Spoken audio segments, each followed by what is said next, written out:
السلام عليكم، واش راكم؟ نتمنى تكونوا بخير وبأحسن الأحوال. اليوم جبت لكم وصفة صوفيا كراميل من أروع الوصفات اللي ممكن تجربيها. نستعملوها في التحليات والحلويات ونخدموها غير بثلاثة مقادير فقط. بسم الله، نبداو الوصفة على بركة الله. نديو كاس ناقص أصبع سكر ما يعادل 150 غرام. الكاس المستعمل 220 مليلتر. نديو نصف كاس ما يعادل 100 غرام.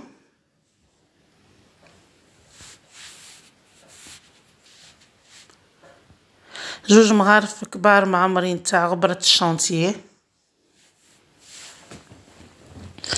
نخلطهم مليح حتى وين تذوب غبرة الشانتيي في الماء.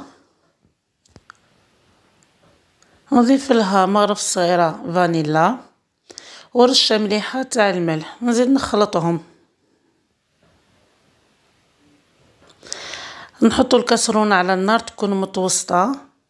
في هذه المرحلة ما نحركوش بالمغرف ولا بالفوي، نستعمل غير هذه الطريقة. مرة على مرة نحركوها حتى وين يذوب السكر ويولي كراميل.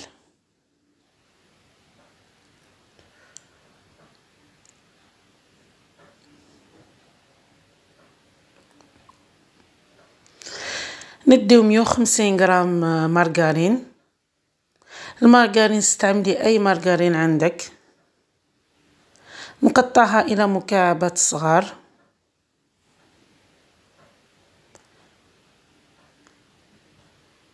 كي نحطوها في الكاس تخرجنا تقريب كاس.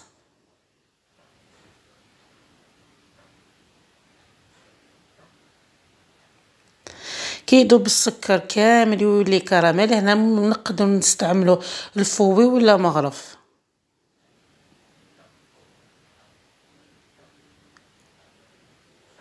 نحرك حتى وين نتاكد بلي السكر داب كامل. انا نزيدو 150 غرام تاع المارغرين.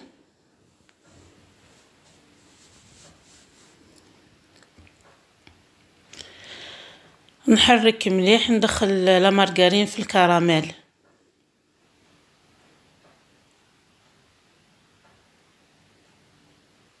لازم ندخل مليح لا مارغرين في الكراميل كي يدخل مليح. تما نزيدو الخليط اللي درناه بالماء وغبرة الشانتيي دائما مع التحريك المستمر.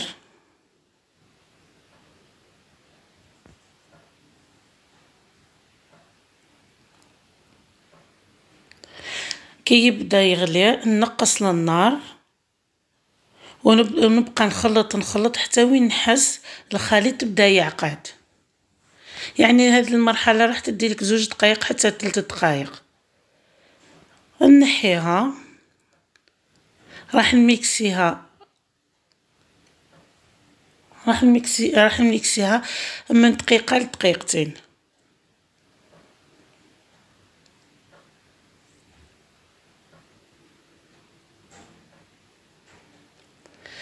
بعد ما ميكسيناها دوك نصفيوها.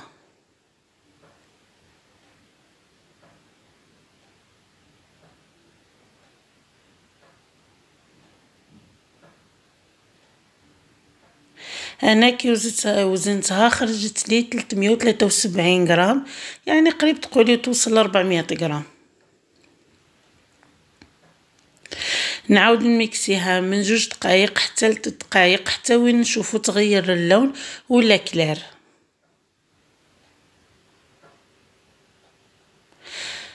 انا نخليها ترتاح تبرد.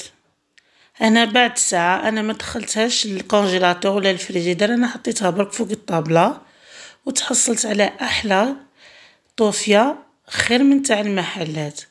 نحتفظها في بلاره تكون معقمه، نحطها في الفريجيدير. كي نحب نستعملها نخرجها قبل بمده. وصفه تستاهل التجربه، والله خرجت روعه. تصلح للحلويات، تصلح للتحليات.